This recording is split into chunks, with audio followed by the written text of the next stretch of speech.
Welcome to the Purple Rock Survivor podcast. We are discussing San Juan del Sur. That rolling R was for you, Andy. Episode 2, and much like the Coyopa tribe, this podcast is dominated by a white male alliance.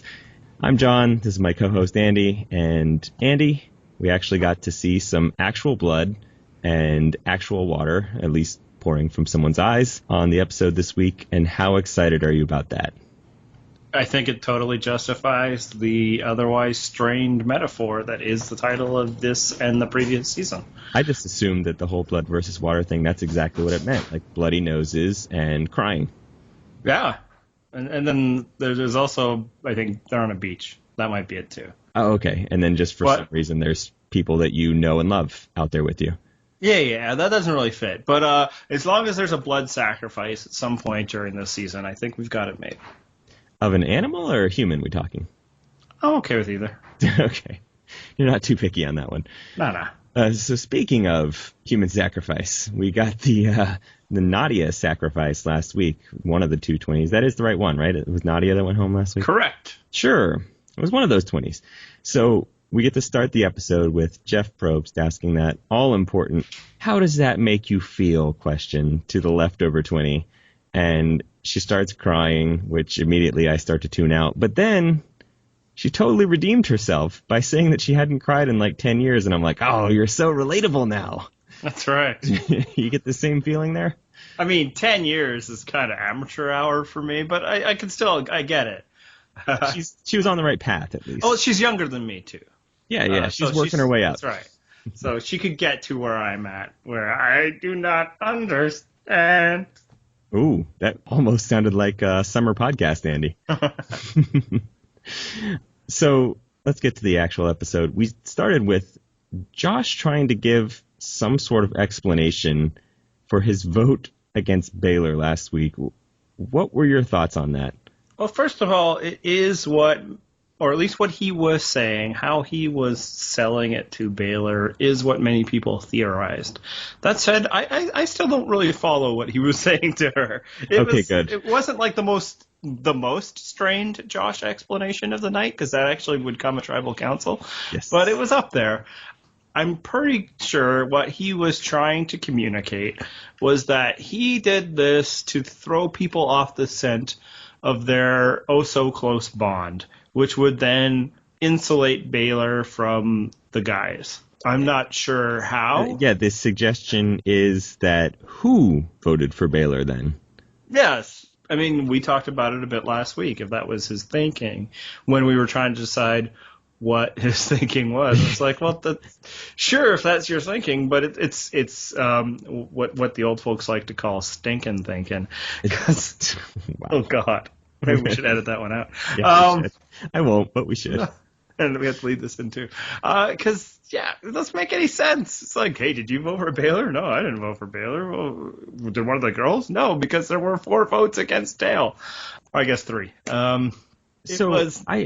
She can't vote for herself. And also, if you're going to have this fantastic plan of solidifying this duo and keeping it a secret, maybe you should let the other half of the duo know. Yeah, he's just basically trying to cover his ass somehow. And I don't know what the hell he was doing. So this is what my thought was when I was watching this and watching that awful explanation. So is Josh the hashtag Chaos Cass of this season?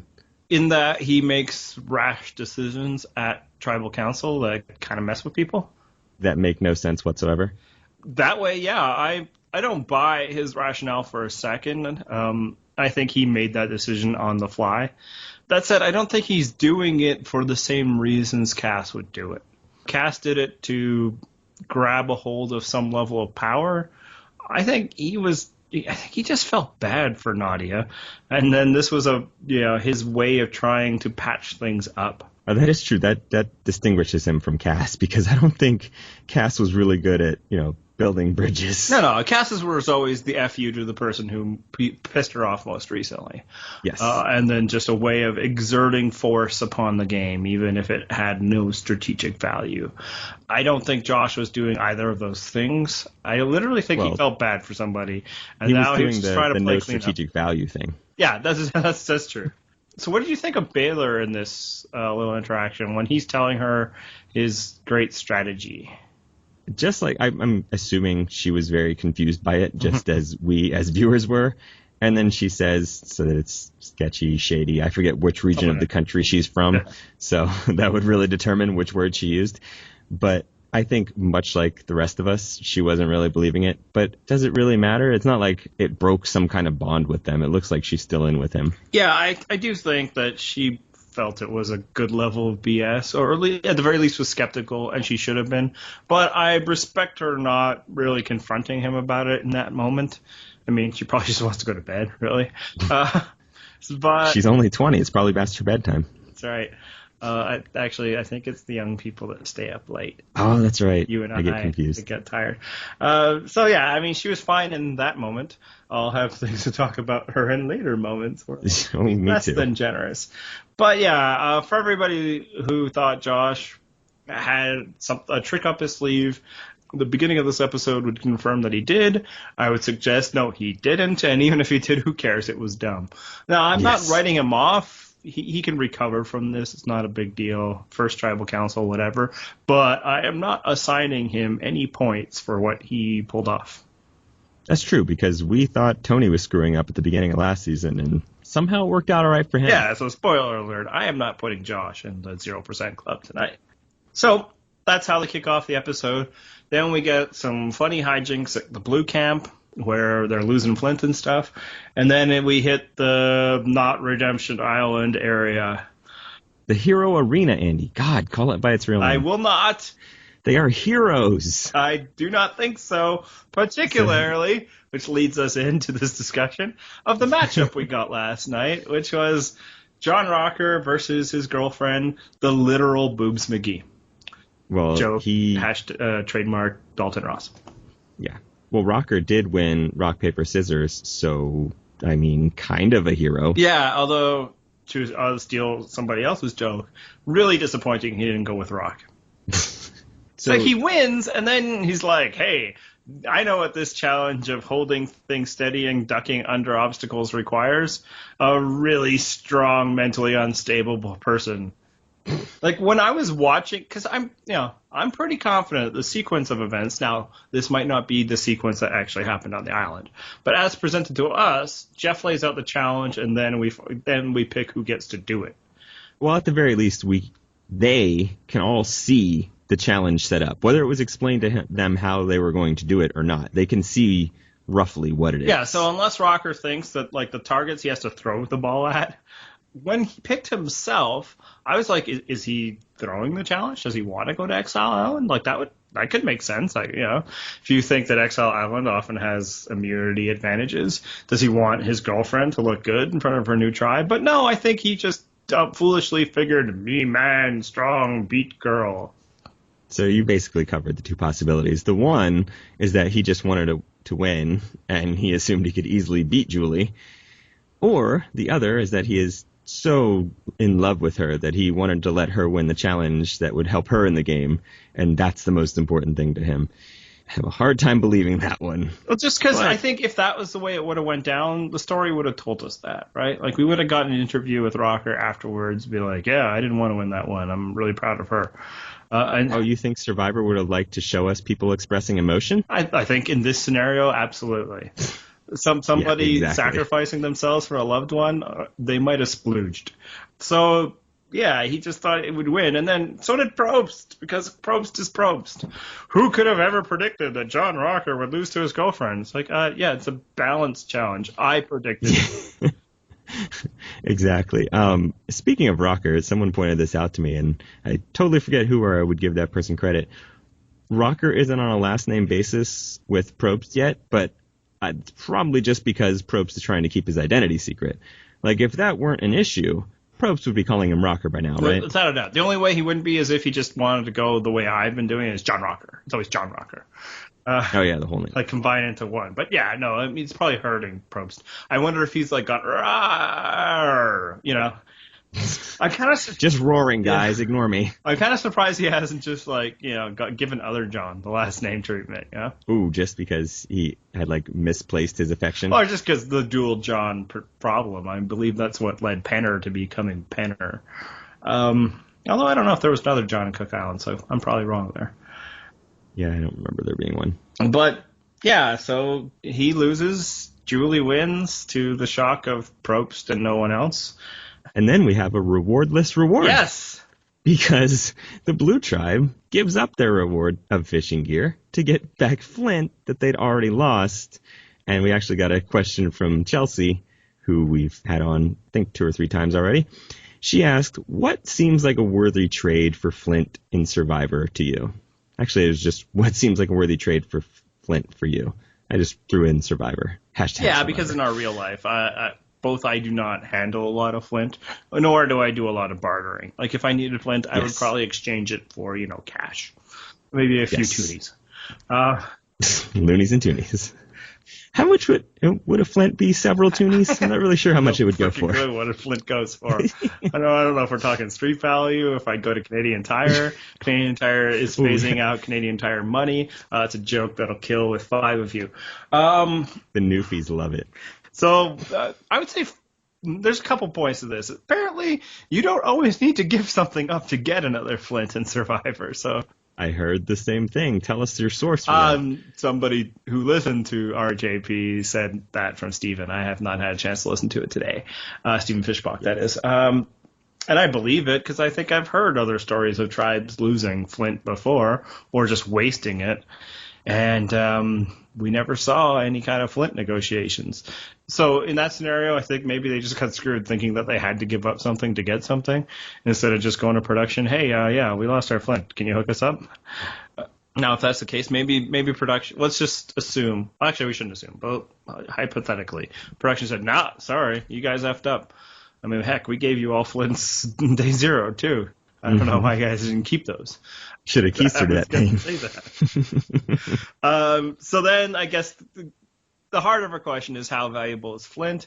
And I would say on the list of Survivor items, it's probably, if not number 1, 1A. Like it's Flint and tarp. Those are the 2 most important things you could have as a tribe. Well, no, because Flint has to be combined with machete. Touche. You're just so there you go. The Flint yes, Flint and machete are the 1 and 1A, the PB and J of Survivor necessities.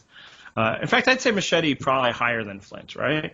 Yeah, because it's a little more. Yeah, you can use it for other things than creating fire.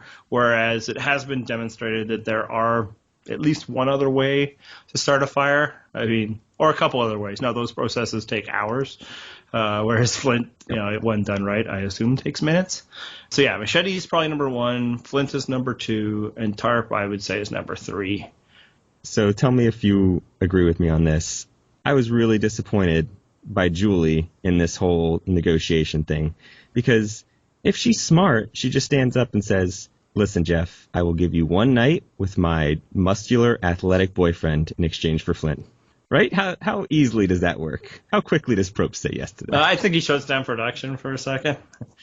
Cut the cameras. All right, can we loop that into her making some kind of Jenna Maraska Heidi deal? Yeah, so, I mean, in that respect, you give up what you need to give up. Now, in what we saw, I actually thought this was a kind of an interesting scene in that when's the last time we saw anybody negotiate with Probst in this level? Australia? The only one I remember, but I remember in a challenge in the Philippines, they basically negotiated. That was with each other, right? And then they got Probst to approve it. And then obviously Yao-Man negotiating with Dreams. Like there's been some inter-player negotiations. And then I suppose small level of negotiations with Probst, like can I take one more person on the reward? If I give this up, can everybody have it? That sort of thing. But open, can we give this for this else? I don't think we've seen it since Probst showed up at Camp of the Starving in Australia. Well, yeah, and in Australia, it was more of a forced negotiation. Like, listen, you guys don't understand the concept of rationing. You're going to die. Here's food. You got to give me something. What are you going to give me? I believe they did that twice. What did we think of both their negotiating technique and Probst's hardline approach? I think they did fine. I mean, when you're haggling, you don't start with your best price. So, you may as well try to lowball him, see what you can get away with. Yeah, and Probst made the point, you should have led with that before you ever won the reward, but I doubt he would have been any more receptive then. Probst didn't go to business school. He doesn't know how to negotiate. It was kind of nice to see Survivor get a little segment of Dragon's Den there. Oh, I'm sorry, you're American. It's called Shark's Tank. Yeah, exactly. Thank you for clarifying. Mark Cuban is so offended right now. But yeah, this is what we're going to do. That's a bad deal. Now, what I wonder is if they were really thinking about whether they could give up the fishing gear, or they just needed to, they wanted Probst to make them feel like that this is a hard deal. Yeah, big sacrifice for us. Oh, God, I really wanted to get that undercoating, but okay, fine. We will give up something that, had John Rocker not participated in this challenge, we probably wouldn't have won in the first place.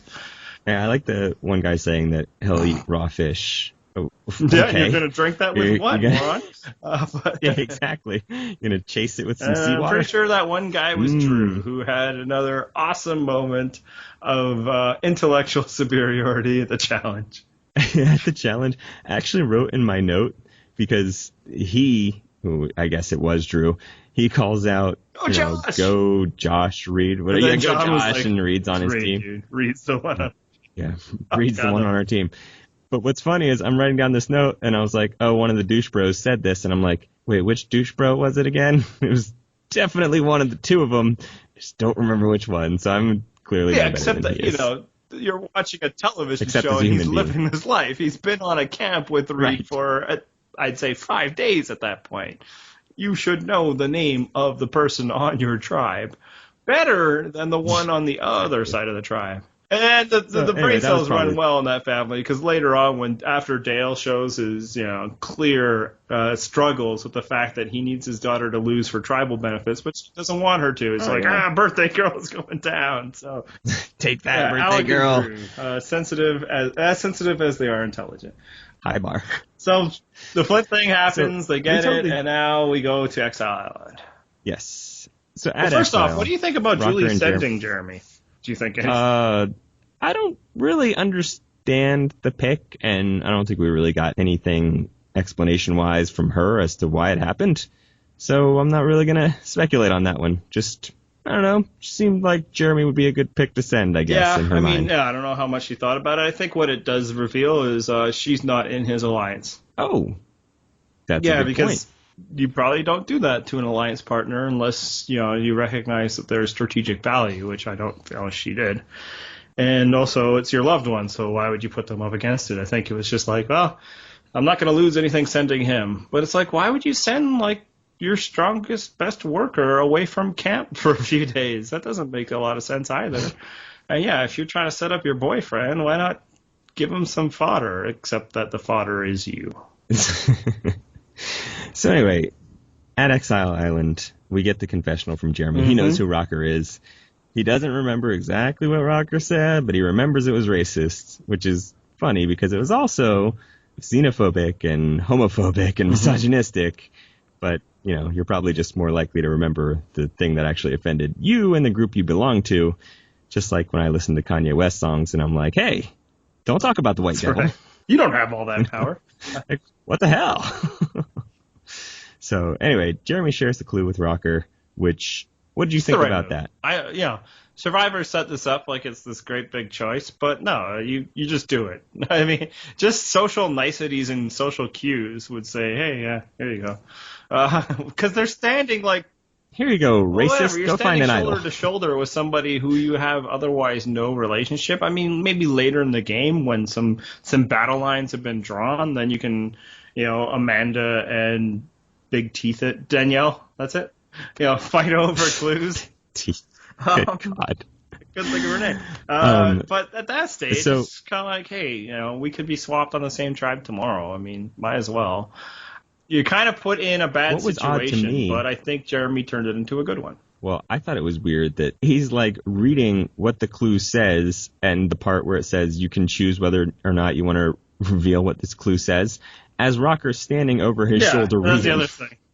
So it's kind of one of those moves where it's like, well, if I didn't want to share it with them, oops. And that's kind of how it set it up. Like, if Survivor really wanted to make this a choice, like, don't put the urns right next to each other, Like, one of you go left, one of you go right. Right. Like, I couldn't believe that Val was able to keep it from Keith, and only because I think Keith is just too nice to push. But it's like, no, seriously, what's it say? Like, it's just... Most people are not going to want to commit the social faux pas of being a dick in that scenario. It's like, no, sorry. It's like you try to build some level of bonds because you never know when it's going to come up. And also, it's like you got to, like, live with this person for, like, just you and this person for, like, one night. So it's like, hey, what did that say? What did that say? A couple hours later, so that thing, what did it say? Yeah, so enough talking about the waves and the bugs. What did that note say? It's like, kind of run out of conversation topics here. But what Jeremy did next showed that he was able to spin it. Well, I mean, I guess it didn't work out completely, but he was able to try to spin it to an advantage, and that was impressive to me. I guess. I mean, I feel like that's basically the only move you can make if you're on exile with the other person.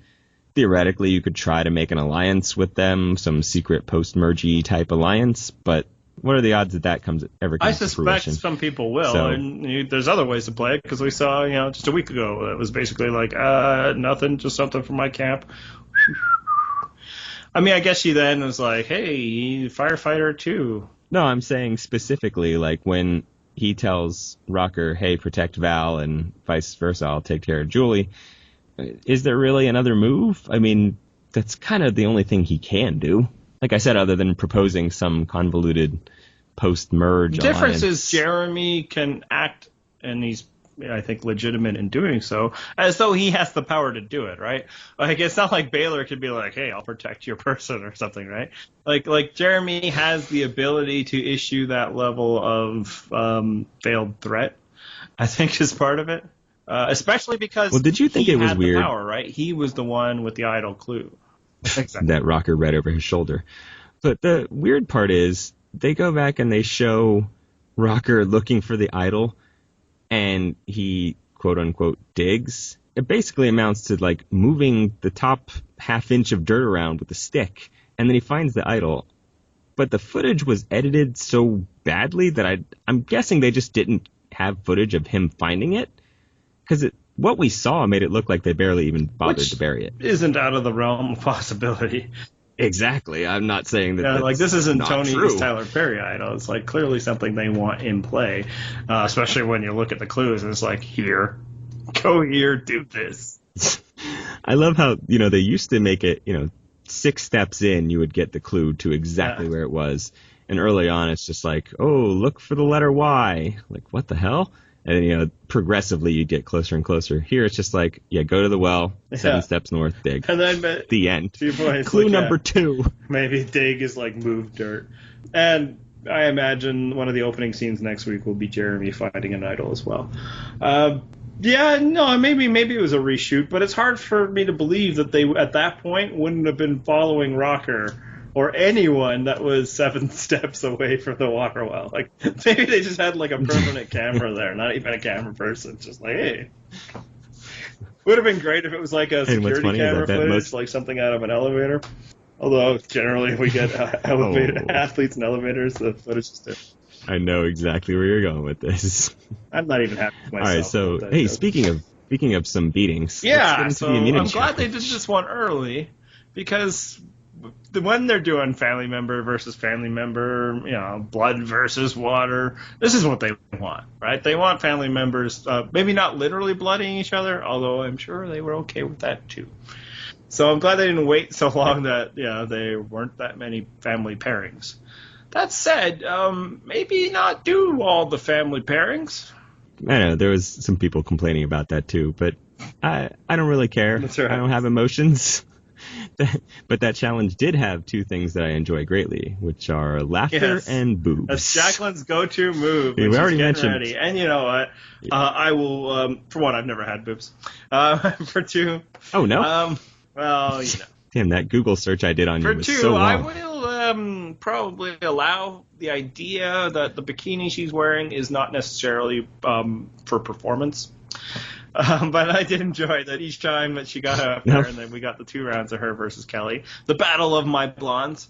That's just because of my fantasy team, not because of some other weird obsession. She just gave him a nice little adjustment, and then she was ready to go. Yeah, exactly. It's like when Major League Baseball players just grab their crotch a few times before they go up to bat. Level. And I got to say, it's possible that she raised a bit in my rankings of the discussion we had last week. Yeah, I mean, even my wife was like, whoa, look at that. But she and I both kind of agreed, like, oh, yeah, she just kind of seems really boring, though. Basically, we might have really just discussed the highlight of her season. We might have. So we already mentioned the good old comedy from the Douche Bros.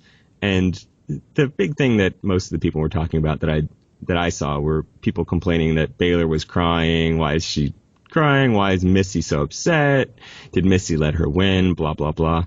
What do you do if you're in that situation? Because, I mean, you have kids, so do I. Well, I mean, my kid's 5 years old and 1, so yeah, I let them know. So you're saying you could take them? I probably wouldn't batter them around because, again, I'm not a professional athlete. So it's different for... And then as you get older, fathers and sons, I think, can compete a bit of a stronger level, although sons will typically beat fathers at a certain age. It's different for mothers and daughters, I would say. And, yeah, Baylor basically reverted to childhood there and was looking at her mom with the big mommy, I'm hurting eyes. So the question, did Missy let her win? Hell yeah, she let her win. Of course she did. The fight just completely left her there. It's like, no, I'm not battering around my baby, the person of whom I gave birth and, have raised all this time. So what I wanted to know, and I don't think it was, but would you have respected Baylor more as if at the end of that immunity challenge we get like an interview? It's like, yeah, I totally just played my mom there. Yeah, I just fake cried. So because that's what it kind of seemed like it pulled off. Like it wasn't that big an injury. Like when you get a bloodied lip, often do you notice it at first, or it's kind of like, hey, dude, your lip's bleeding? I don't often get punched in the face, which should surprise you. The way considering that I'm such a charming fellow. But yeah, I mean, I vaguely remember. I mean, I have kids, so I've been hit in the lip. I've been hit all over me at various points by my kids with their flailing limbs. So yeah, I imagine that it's one of those things like, oh yeah, that kind of hurt, and then you go see in the mirror and your lips because it's not an intense pain like other things would. Like when she was first reacting, and I think Probe's the same way, like, did you just lose a tooth or something? But yeah, it's like, oh, you got popped in the mouth. It happens with like big beanbags. So, I mean, look, it probably did hurt if all of that reaction was natural. And then this is another terrible thought I had.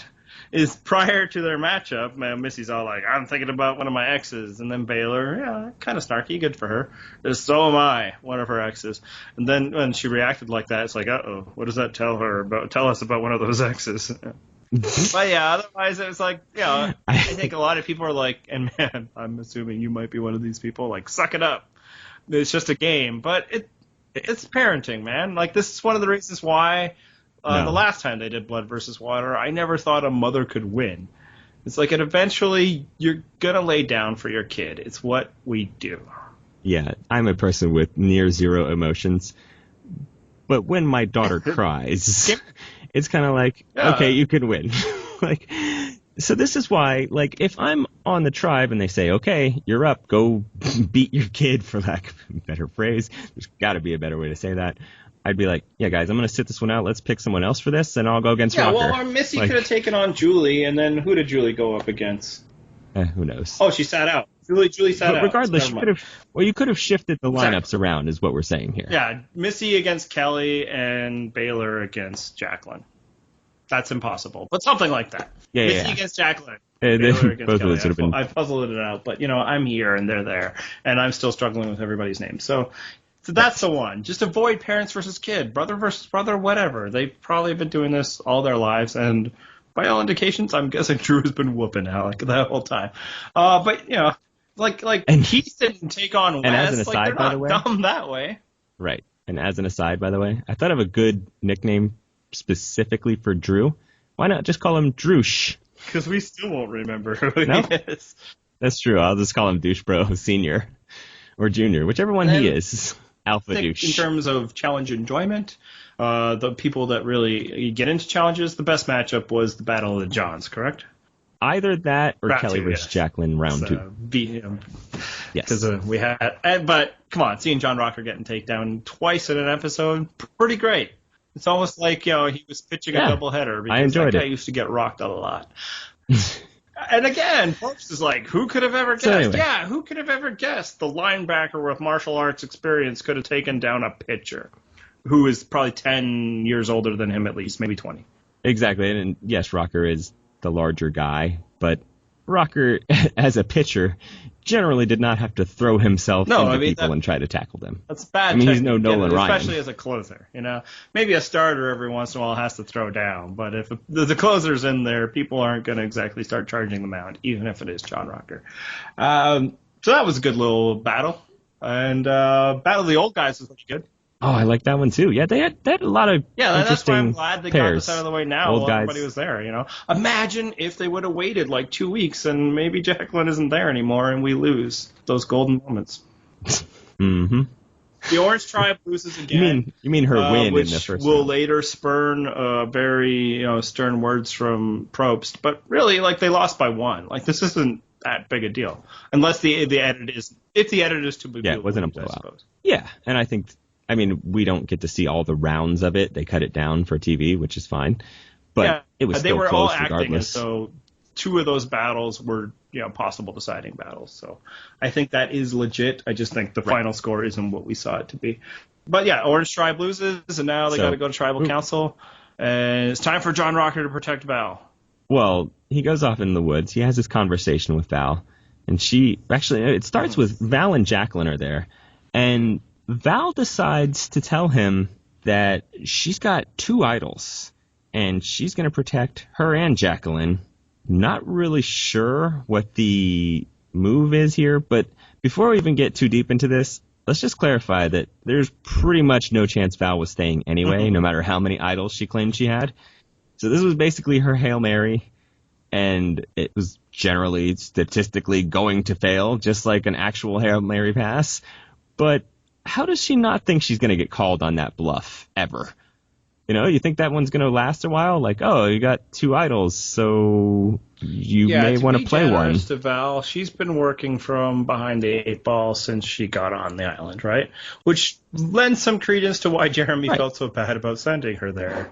Is basically she just never had a chance. So she has to play probably a little harder and faster than she wants to. So allowing for all of that, she still might have made probably the worst Hail Mary attempt. You say that she was probably going home anyway? I don't know.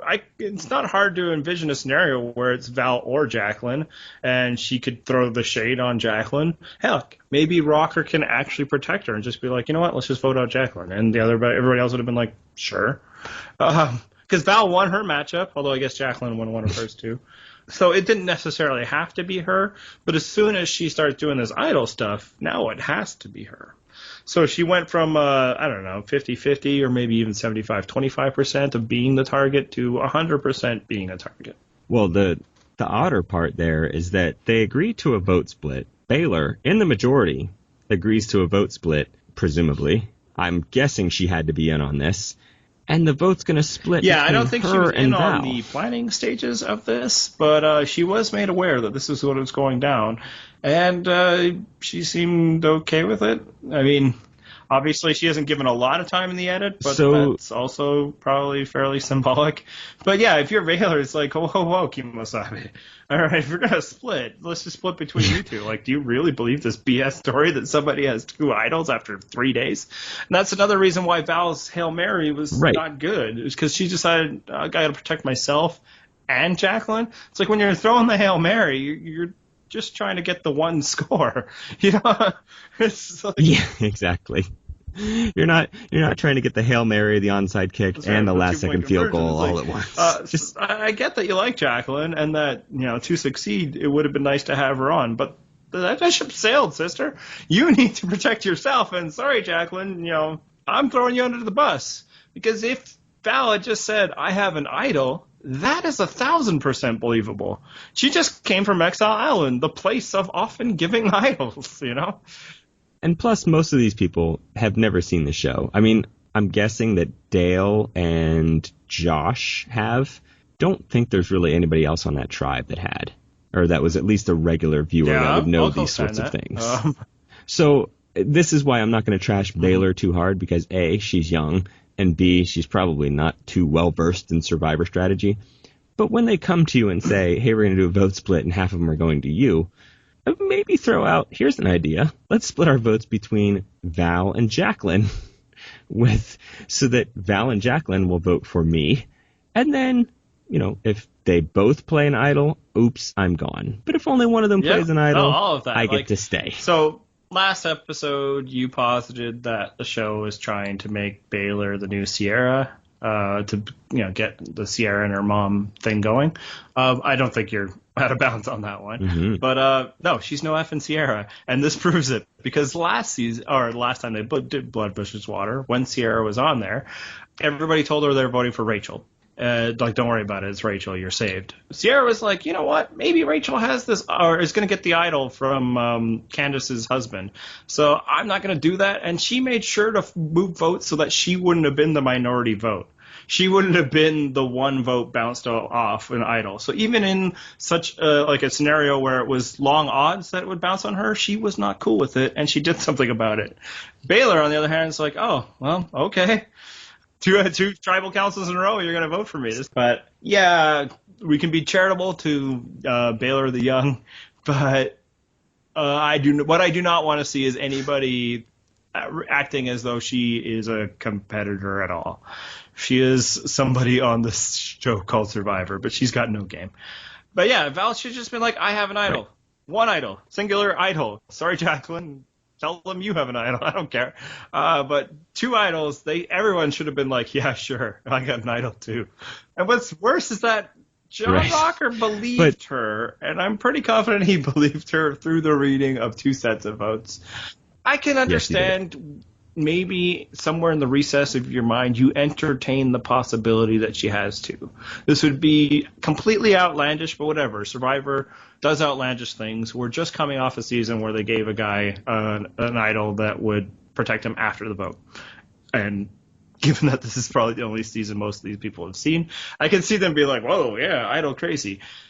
I wouldn't believe it. I would have been like, yeah, prove it. And if that's the case, I'll just go home. I would never plan as though there's two idols out there. But exactly. It's like a 1% believability. But the second he finds the idol, he has to know there isn't three.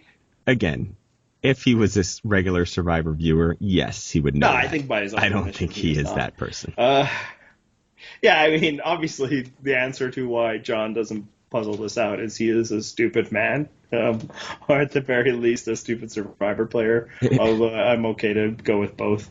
Well, and speaking of such things, our friend Michelle sent us this, which I loved. She says, now I'm envisioning next week Wes goes to Exile Island and he gets a clue to where the idol is and says, well, there's no point, Val found it. And I was just saying, oh my God, please let that happen. That would be the best. Like if we're going to have an awful cast and it's going to be a crappy strategy season, at least let it be entertainingly awful. And so far there has been some LOL, so man, keep it coming. Now what's interesting is nobody should have believed this. Josh should not have believed this, but he was still willing to split the votes off of Jacqueline. Now, does this mean that he was taking it seriously? Does it mean that they really weren't that worried, but they were appeasing John Rocker? Or does it mean that he doesn't really care if Baylor stays or goes? I don't know. I basically checked out on Josh in this episode. I gave him the cast label and I moved on. I've decided I can't parse what's going on in his head. See, what's interesting for me is so far he's one of two candidates to win still. And not because I think highly of him, but because he's been involved. What I think we both will be doing a lot this season is people, he's not that great yet. Let's wait till he does something good, which is, of course, something we had to do all of last season. Oh, yes. It was like, he's fine, he's good, reminders. We don't dislike him, but we need some proof of success. So I guess in that sense, what were we saying? It's a dumb idea by Val, especially because, again, we know it fails. But as dumb as it was, it came this close to succeeding. That Hail Mary pass bounced off of the defensive back's hands and near the tight end. You got to knock it down. Anyway, let's move on. Like I said, I think there's no way no conceivable scenario where Val ends up staying anyway. I mean, it's such a long shot no matter what she does. I just don't think she had the social connections. No, and I it's think she partly was doomed because for the was on game, but I Exile do at the think beginning. saying she has an idol might have just saved her in that, whatever, we'll just get rid of the other person. In the way that, on Redemption Island, they voted off Francesca instead of Christine. Like, she got greedy, I think, Maybe. is the key here. And again, maybe it fails anyway, but in terms of what is your best chance of success, maybe don't make up an endless string of idols. So what do you think? Did they make the right move voting out Val? Sure. Who cares? I mean, it's the answer is who cares? It's early. Yeah, shrug. But now they've written off somebody who has been to Exile Island, and Jeremy cannot compete in reward challenges. But again, whatever. She wasn't as part of their plan, so they voted for her. And I guess one more strike against Val, because this is the last time we're ever going to talk about her. She didn't really make any attempts to make inroads, She lost that vote. They lose, Nadia, mostly just because she was on The Amazing Race. Like, this wasn't necessarily guys against girls. But it was. It ended up being that way. But instead of be like, hey, guys, no hard, no foul, she really kind of seemed to take that personally. And she went after Baylor, and she was like, circling the wagons. It's me and Jacqueline. And I guess to throw some shade at Jacqueline, too. Why does she not switch her vote at the revote, too? Well, I think at that point, I mean, again, Jacqueline, probably not the world's biggest Survivor strategist. So maybe she had some hope that, maybe they'll all vote for Baylor with me. I don't think now she's that Jacqueline is thinking like too the last, deeply. Obviously, the bottom of the totem pole. Does she just start breaking out that uterus story in like any kind of conversation? Oh, as soon as we get the uterus story on the show, no. She's gone that week. Let's move on to one of your favorite segments of the show, the 0% Club. And to clarify, those of you that are new to the show, 0%, we're saying that anyone in this, not that they have a very small chance of winning, they have no chance of winning. You got anybody this week? No, and my reasoning is I look at this cast and I'm like, this is a pretty crappy cast. Like, they might all be terrible players, but somebody has to win. Yeah, and I mean, that's why, for instance, last season I never put Jeffrey in because I thought, Natalie? Well, I'm ready to put somebody in. To get back to the earlier discussion, Baylor has no chance of winning Survivor. For one, just for the fact that she was willing to just accept her fate in both scenarios, that she doesn't seem willing to push up against it. But also, like, just people of her ilk have a really long shot at winning anyway. 20-year-old girls do not win Survivor very often. So in order to do so, you need to be remarkable. She is no Sophie, who is the only one who has won at that young age. After that, you get into, I believe, like late 20s with Danny. Yeah. Or no, Jenna Maraska, I guess, would be the other. And then, to get the argument, Sierra could have won. If she would have made the finals, I contend she would have beaten anybody. I think you will at least allow she would have beaten anybody but Tyson. But to my point, Sierra already at this stage in the game where you were like, who is this person? I don't know what Andy's talking about, was making moves to try to save herself. And then it ended up working eventually. The first little bit it actually had nothing to do with herself, but she wasn't willing to just sit there and let other people determine her fate in the way that Baylor clearly is. So it would have been really hard for Baylor to win Survivor anyway. Now I am willing to say there's no possible way for her to do so. Okay. And now, for those of you who watched the first week, they gave us a preview for the entire season, which seemed to allude to the fact that somebody is going to quit. So for every episode, until it happens, John and I will give our power rankings of who we think is most likely to quit. We always have to pick at least one person. We can pick up to 3. Last week, you had John with no H as your only choice. Does he remain on the quitter power rankings? Nope. He's going to drop off. Once again, only going to have one person on my list. And I think Drew is going to quit because I think he's going to see his brother's face get injured somehow, and he's going to be worried some challenge will injure his moneymaker. Nice. I'm going to stick with Drew, John with number no one H for the same reasons we gave last week. Just he starts to get a feeling, heavy scare quote quotation marks, that his father is not long for the world, and then he leaves in the way that Jen Maraska did during All-Stars. And I'm going to add John with an H. No. It seems outlandish that such a competitor would do that, but, He's with a bunch of people he doesn't think very highly of. Maybe situations so we get a preview for next week, and I guess we're kind of getting into that part of the show, which seems to suggest that the legend of John Rocker will be spread throughout the cast. And maybe, he just gets into a snit about it, like, I wanted to get a chance, and people are always this, I'm never going to win with you people. Literally, I can envision him going the you people route, and just be like, quote unquote, you people, yes. Show. He doesn't care. Maybe one of his reasons was to rehabilitate his image. Maybe as big a chance as about having two idols. Maybe Julie really wanted to do it, and she will not be there for whatever reason. And he just is like, screw it. I don't need this stuff. I'm John F. and Rocker. And he just bolts. Like Twinny, I put her on, and, somebody who's seen more than 30 seconds of footage of Twinny's like, she would never do that. She handled the ejection of her sister pretty well, so I don't think there's any reason why she would quit at this point. All right. This episode is, of course, Val was voted out. And what makes it kind of unremarkable from the history of Survivor is we've had 2 votes and 2 persons of color have been eliminated. Does Survivor have a race problem, John? I am actually going to defend the show here. They've been making from my perspective, I don't have any behind the scenes info, but they've been making a very concerted effort these past 2 seasons to add people of color that aren't insane or awful stereotypes. There was a decent fallow period in there where we were just getting, the Nyankas. I mean, obviously they had a problem early on, and that's what Cook Islands and Fiji were all about. They tried to racially balance the casts, and Cook Islands turned out great for that. Fiji, not so much. If you want to hear some more talk about that, we covered that this summer. You can go back and look it up. But like I said, I think lately they've really been working to not only add a diverse cast, but not retreat to the lazy stereotypes. I mean, even as recently as Karamoan, we had Shamar, who got the very unfortunate edit that he got. That clearly wasn't just edit. He was owning up to the fact that, I ain't doing nothing. Whereas, by contrast, in Panama, they also gave that to Bob Dog.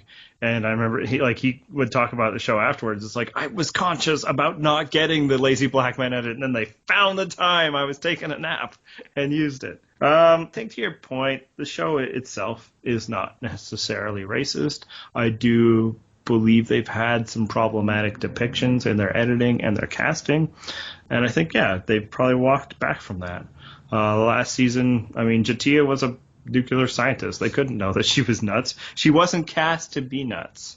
And then, I've already forgotten. Latasha, right? Cliff Robinson. And we had Wu, who was very entertaining. We had Cliff, who was entertaining. I don't know if it lies at the feet of Survivor the show or CBS the network, but I do think this isn't just coincidental. I think you could point to, especially this season, as there's other reasons easily.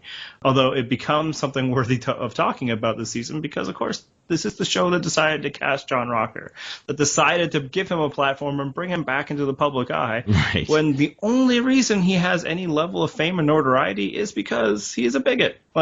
There's nothing else. He wasn't a remarkable baseball player, and they didn't just kind of pluck him somewhere like they did Steve, NFL player on Redemption Island, whom I've never heard of, or Grant.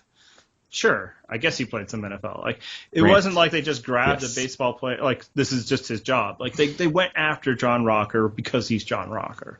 So I think it's totally imbalanced for us to be talking about race, even though, of course, the nuanced discussion on race you want to have is from 2 really white guys.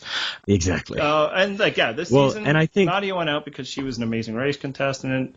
Theoretically, I think she went out because Dale didn't want it to be him. And I think you could, and people will easily just say, no, there wasn't any racism here. And you go back to other things, like Francesca made the comments against Rob, so of course she's voted out. And then the second time because it was freaking hilarious. But Philip didn't, for instance. But I think anybody who says that there isn't, it isn't harder for minorities to compete in Survivor is kidding themselves. Well, I think it's not only minority thing. I think it's just anyone that's perceived as different than the majority of the cast is going to have trouble. No, I mean, I think I chose the word minority people intentionally. Don't win. This is a game about majorities. This is about forming majorities, and people who are on the minority are taken out. And when you have to, and it moves fast. Sometimes the winning alliance is formed before the first day is set, before like water has been boiled.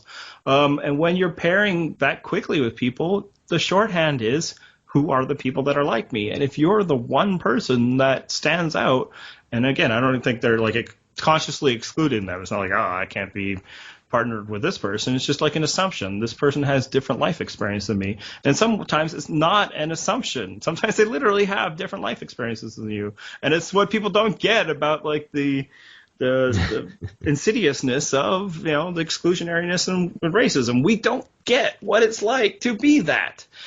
Well, this is why one of my favorite alliances of all time is Taj and a beautiful Steven mixing and JT, because such a weird combination. It can be harder for minorities to integrate because they are the other, just like it's harder for the old person. So what Survivor needs to do about that is avoid tokenism. There needs to be more than one black person. You can't be the black person. That said, like there is, like I think right now, if I was to rank and again, the cast members who has the best chance of winning, I think it's Jeremy, and there isn't a second place. So it's not like it's impossible. But to just point to a few examples like, hey, Vesepia did it, or Yule did it, or Earl did it. It's like, because Yule and Earl are the exceptions that prove the point. Empty. Right. They are on the most racially diverse seasons, and that's the only time that minorities get to lead from the front, is when they are not minorities. Yeah, I'm coming to their defense because lately the casting has been improving and becoming more diverse. I think we're sort of headed back to sort of the Cook Islands model of casting, but toned down, so it's not so obviously like, okay, we want 4 people that look like you, 4 people that look like you, those sorts of things. Yeah, and you're probably better than a lot of the other shows. Amazing Race might be just as fine, especially because that's not a show where you eliminate people by choice. If you're the Harlem Globetrotters are the fastest people at racing, then they get to stick around. They have trouble getting cats. But yeah, if you go to like the Bachelor series, I don't know if they've ever had a minority. So, and again, Survivor is not trying to create scenarios that way, although they need to check themselves on past edits and such, or even just casting decisions. You can't put an Ayanka there unless you have also examples of good human beings. But to be fair to Survivor, they blew every casting decision that season, so it's not just her. Colton said some horrifically racist things, and they only showed it a bit and then didn't go over it, and then continued to edit like Christina Shaw like she was like this helpless idiot. It's like, no, she was like verbally abused racially by like a power player, and they did nothing. Like the Survivor can't become Big Brother where they just completely edit out the most racist things, and then their fans, who get to watch the whole thing say, no, if you're gonna have it, you need cheer to own on it. The racists. Like if John Rocker becomes what John Rocker is, the show can't like try to soft shoe it. They need to show it, and they need to. Hopefully, the game will condemn it. Let's predict who's going to get eliminated next week. So last week, I nailed it. 1-0. I predicted Val would go. You predicted Jacqueline from that tribe. So what we do is we pick one person from each tribe, because who knows who's going to win or lose immunity. I'll go first. First, I think, or at least what I want to happen is I do want the blue tribe to lose. I need to see the dynamics of that tribe. So I hope that's what happens. And then I'm just going to roll over my prediction from last week. I think it will be Julie, because, again, she's always felt like a first boot type. But also just from what we see in the previews, I think Jeremy, burned by John Rocker's failure to save his wife, which, honestly, to be fair to Rocker, he actually tried. I think Val kind of hurt herself for her failure to trust John Rocker, which, okay, I'll give her something on that. He's going after her, going after John Rocker. He's turning the entire tribe against him, and I imagine somebody's going to be left out of that conversation, which would be Julie. So she's the out, she's the other, and she's an easy boot. And I'm going to predict John Rocker. I think we see him explode at a challenge, challenging Wes to a fight. I believe it is. Or not West. West is on a tribe. See, I guess I can't do it either. Yes, I think it's Droosh. He's challenging too. So I think maybe this, and then maybe that causes them to lose. At that point, like, why put up with his BS? Like, he's not even helping you win. Yeah, so I'll go with the easy answer and say Jacqueline. Yeah, that's fair. Will be boring if they just keep taking out the women. And it'll also maybe prompt another great discussion amongst two men about the sexism of Survivor. That's right, we'll have to bring Emma back. But it's just that it kind of, as Tune in it's next shaping week. up, was really unfortunate that the two women had to get dropped off of the show. Don't get your hopes up, Emma. Oh, shut down. Someday soon we will actually have a guest. We actually have our first one planned, but not a specific week for when that first guest / guests, spoiler, will be appearing. Yeah, we will do it, but we just wanted to get a few of these out of the way. And also, we are going to let you know what the best seasons of Survivor are 1 through 28. Yes. At some point soon, we're actually going to record our own listing of the Survivor season rankings, and you'll get to know which season we think is the best. I am Andy, and we had audio issues at this point of the conversation, so I would like to inform you of how you can contact us. I would also like to voice my strong opinions about the superiority of Canada's parliamentary system of government. Please subscribe to us on iTunes. And follow us on Twitter at Purple Rock Pod. You can subscribe to our blog, purplerockpodcast.wordpress.com. And if you have any comments about what we said today or say in the future or what you would like us to say, send us an email, purplerockpodcast@gmail.com. Theme music.